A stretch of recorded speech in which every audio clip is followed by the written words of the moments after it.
Bonjour, alors juste pour terminer cette paracha de Pinchas et Balak, après on va rentrer, on va expliquer ça d'une façon un peu plus profonde. Donc la grande énigme dans cette paracha de Bilam et Balak et Pinchas, c'est ce qu'on nous dit dans le Pirkei Avot. On nous dit dans le 5e chapitre, à la fin du 5e chapitre, si vous le regardez, c'est le 5e chapitre, le sous-chapitre 21, il nous dit comme ça. Elohim advarim, Elohim amidot, non, comment c'est écrit? Mital midav shel Bilam Arasha ou mital midav shel Avraham Avinu. Que quels sont les signes des élèves de Bilam Arasha et quels sont les signes de Avraham Avinu. Les signes des élèves de Avraham Avinu, c'est qu'ils ont Aïn Tova, ils regardent positivement. Nefesh Ruach Nemucha, ils ne sont pas prétentieux. Et Nefesh Shfela, c'est-à-dire qu'ils ne sont pas attirés ils sont pas trop attirés par les plaisirs extérieurs. D'accord? Donc ils sont positifs, ils sont modestes, ils ne sont pas trop attirés par les plaisirs. Par contre, les élèves de Bilam Arasha, c'est le contraire. Ils sont prétentieux, ils adorent les plaisirs, ils sont super attirés par les plaisirs, et en plus ils te regardent toujours négativement. Alors moi, la question que j'avais posée, que tous les ans je pose, c'est la suivante. C'est sur ce Pirkei Avot, qu'est-ce que ça veut dire? D'abord, il y a un truc bizarre. On parle des élèves d'Avraham Avinu, des élèves de Bilam Arasha. En général, un élève, Rabbi Yosef, il reçoit de son maître des enseignements.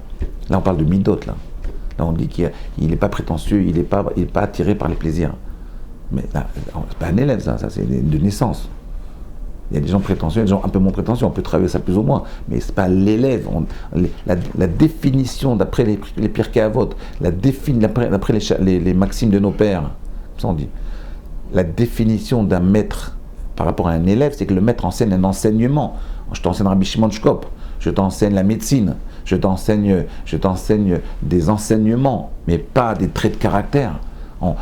Ici, la définition d'un élève, c'est qu'il a les mêmes traits de caractère que son rave. C'est super étonnant. Première question. Deuxième question, je comprends qu'on puisse ouvrir une yeshiva et faire des élèves pour donner des élèves comme les élèves d'Avraham Avinu. Ok, ça je comprends. On ouvre une yeshiva, on met un standard, on enseigne les midot, tovot, on enseigne la Torah. Avec ça, peut-être on va progresser, on va devenir un être humain plus élevé, et plus complet, plus parfait. Mais pour devenir un bandit comme Bilam, pour devenir un prétentieux, pour devenir un homme jaloux, pour devenir un homme qui est très attiré par les plaisirs, pour devenir un homme qui regarde tout négativement, Aïn Ra'a, on a besoin d'ouvrir une yeshiva et d'être un élève de Bilam Arasha. Rabbi Yosef, qu'est-ce que vous en pensez? Vous comprenez ma question? C'est très étonnant. Comment voulez-vous? Qu'est-ce qu'on a? Le type, il va dans la rue, il se confronte à la vie et il devient un voyou.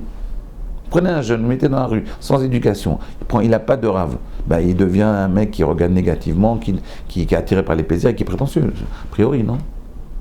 Ben, la réponse est non, justement que non. Vous avez appelé ce cours-là il y a quelques années l'école du mal. Vous vous rappelez, vous avez appelé ce cours l'école du mal. Il faut trouver un autre titre maintenant.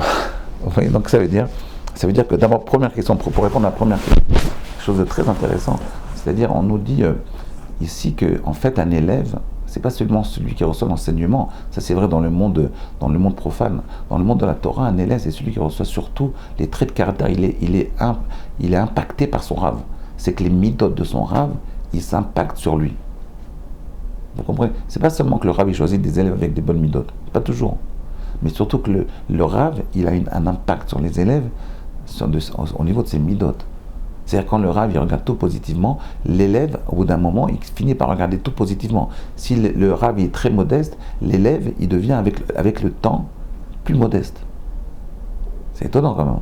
C'est ça l'enseignement de la Torah. C'est-à-dire que l'élève, le rave a un impact sur l'élève, non seulement au niveau des enseignements de la Torah, au niveau de la substance de la Torah, mais également au niveau des midot, au niveau des traits de caractère de l'élève. Vous y croyez à ça, vous? Rabbi Yosef? Un peu sceptique, hein? Là, c'est ce qui est marqué là. C'est-à-dire que le rave, s'il a une vraie relation avec son élève, il doit influencer sur ses traits de caractère. C'est énorme, hein? C'est pour répondre à la première question. Pour répondre à la deuxième question, ben oui, l'école du mal. Vous avez raison. C'est-à-dire qu'en réalité, même quand quelqu'un il est dans la rue, il n'a pas de rave, et ben même le mal, il ne le fait pas bien. Il ne fait pas le mal comme un professionnel. Il fait le mal comme un amateur. Je vous donne un exemple. vous allez dans une école de journalisme, on vous apprend pendant 4-5 ans à essayer de trouver les facettes négatives des événements et des gens, des hommes. Parce que si vous mettez dans un journal, vous êtes journaliste, vous écrivez que des choses positives, Rabbi Yosef Aflalo, mais c'est un tzaddik, toujours souriant, il est toujours en train de disponible, tout. Ça intéresse personne. Mais si vous dites Rabbi Yosef Aflalo, commencez à dire les défauts, ah là ça va être intéressant. Et quand est-ce qu'un journaliste est intéressant? Quand il trouve les défauts. Mais il y a une école pour ça. Il y a une école pour arriver à Aïn Ra, à regarder négativement les objets et les personnes. Et également pour la prétention.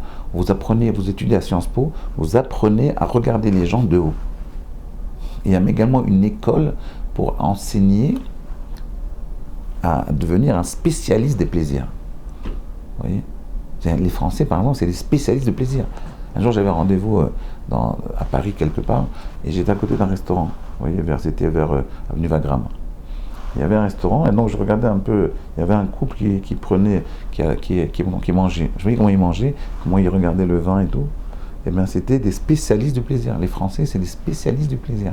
On leur apprend à devenir des professionnels du plaisir. Vous voyez, donc ça veut dire il y a aussi une école pour apprendre, de la même façon qu'il y a une école pour apprendre à devenir un Talmid Chacham, pour apprendre à devenir un type qui a des bonnes midot, il y a également une école pour apprendre à devenir, à abîmer ses midot.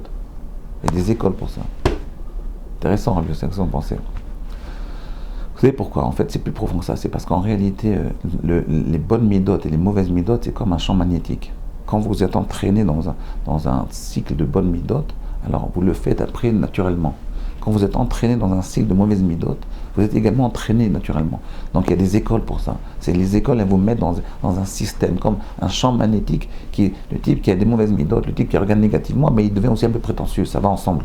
Et après il commence à aimer les plaisirs, ça va ensemble. C'est un cycle, c'est un champ magnétique qui l'attire vers ses traits de caractère négatifs. Alors que les bonnes midot, c'est également la même chose.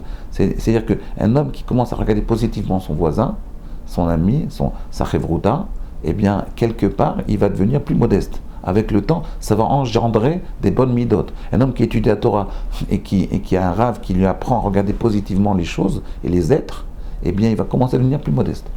Il y a ce qu'on appelle un entraînement.